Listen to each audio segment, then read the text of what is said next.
Okay, so now that we've seen the form container element, the wrapper element, let's talk about what goes inside or what can go inside a form. The most common element, the most common form control, though there are some others we'll cover, is the input element.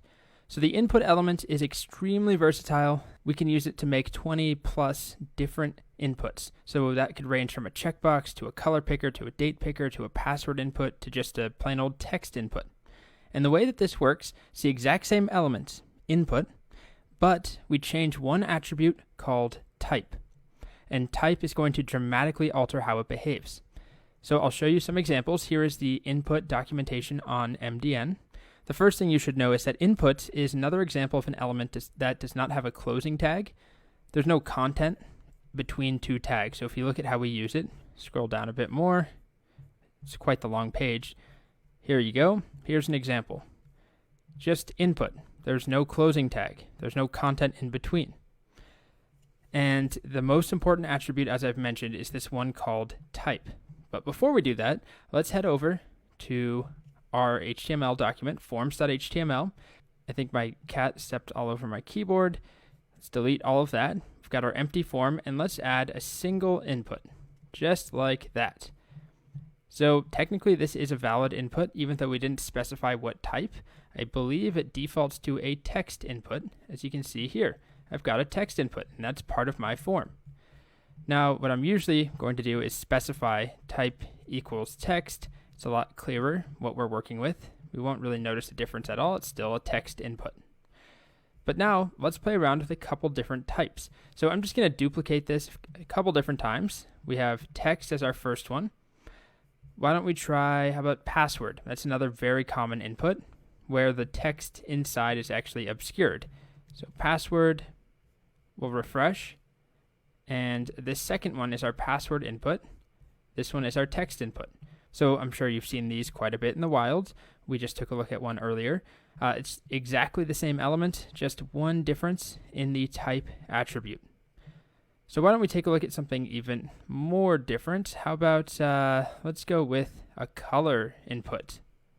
So let's do that here. Type equals color. Probably won't use this one very often, but this gives us a color picker. Look at that. By the way, the color picker itself and the inputs will probably look different depending on the browser you're using. You can style these, you can change them, but the browser has some defaults for what they look like. So there's a color picker. What else? We're not going to deal with file pickers at the moment. We've got a month input. Don't use that very often. A number input. So this is just like a regular, it looks like a text input, except I can't type letters in here. I can type numbers, and I can use the arrow keys. I'm hitting up and down arrow to increment and decrement my number, and I can click on this right there to do the same thing. So let's get one of those going here. Number, refresh.